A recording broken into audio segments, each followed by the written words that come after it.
नमस्कार दोस्तों, आज हम जानेंगे ग्रोथ के स्टोरी के माध्यम से महाभारत में पांडवों की जन्म की कहानी के बारे। तो चलिए शुरू करते हैं।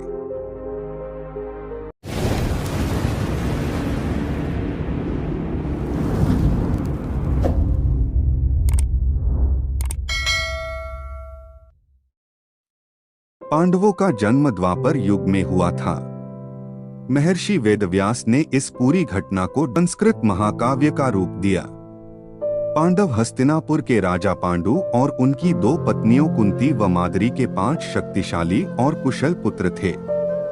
महाभारत में युधिष्ठिर, भीम, अर्जुन, नकुल और सहदेव ये 5 पांडव सबसे अधिक सराहना के पात्र रहे हैं। इनके जन्म की कहानी न सिर्फ दिलचस्प है बल्कि हैरान कर देने वाली भी है। एक बार राजा पांडु अपनी पत्नियों के साथ शिकार करने के लिए जंगल में गए। राजा पांडु को वहां एक हिरण का जोड़ा दिखाई दिया जो एक दूसरे से बेहद प्यार करता था। जब राजा की नजर उस जोड़े पर पड़ी तो उन्होंने तीर निकालकर नर हिरण को निशाना बनाया और तीर छोड़ दिया। तीर सीधा हिरण की छाती में जाकर लगा। वह हिरण कोई और नहीं बल्कि हिरण के वेश में ऋषि किदंबा थे। उन्होंने पांडु को श्राप दिया कि वह जब भी किसी महिला के करीब जाएंगे तभी उनकी मृत्यु हो जाएगी। पांडु ने ऋषि किदंबा से क्षमा मांगी, लेकिन तब तक वो मर चुके थे। श्राप के कारण पांडु ने राज्य त्याग दिया और अपनी पत्नियों से निवेदन किया कि वो वापस राज्य लौट जाएं, लेकिन उन्होंने मना कर दिया।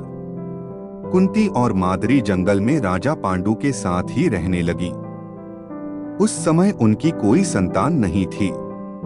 तब कुंती ने अपने पति को बताया कि उन्हें ऋषि दुर्वासा से वरदान मिला था कि वह किसी भी भगवान को बुलाकर उनसे एक शिशु को प्राप्त कर सकती है। दुर्वासा द्वारा कुंती को दिए गए मंत्रों के उपयोग के माध्यम से उसने यम यानी धर्म के देवता का आह्वान किया, जिससे उन्होंने युधिष्ठिर को जन्म दिया। उसने फिर पवन देव से भीम, इंद्र देव से अर्जुन के रूप में एक और पुत्र प्राप्त किया। इस प्रकार उसके 3 पुत्र हो गए, लेकिन माद्री के एक भी पुत्र नहीं था। तब कुंती ने माद्री को भी मंत्र विद्या सिखाई। मंत्रों की मदद से माद्री ने अश्विनी कुमारों को बुलाया, जिन्होंने उसे नकुल और सहदेव पुत्र के रूप में दिए। इस प्रकार 5 पांडवों का जन्म हुआ। देवताओं से प्राप्त सभी पांडवों को देवताओं की तरह ही दिव्य गुण प्राप्त हुए थे। दोस्तों, आपको ये जानकारी कैसी लगी हमें कमेंट करके जरूर बताएं और वीडियो को लाइक, शेयर एंड सब्सक्राइब जरूर करें। धन्यवाद।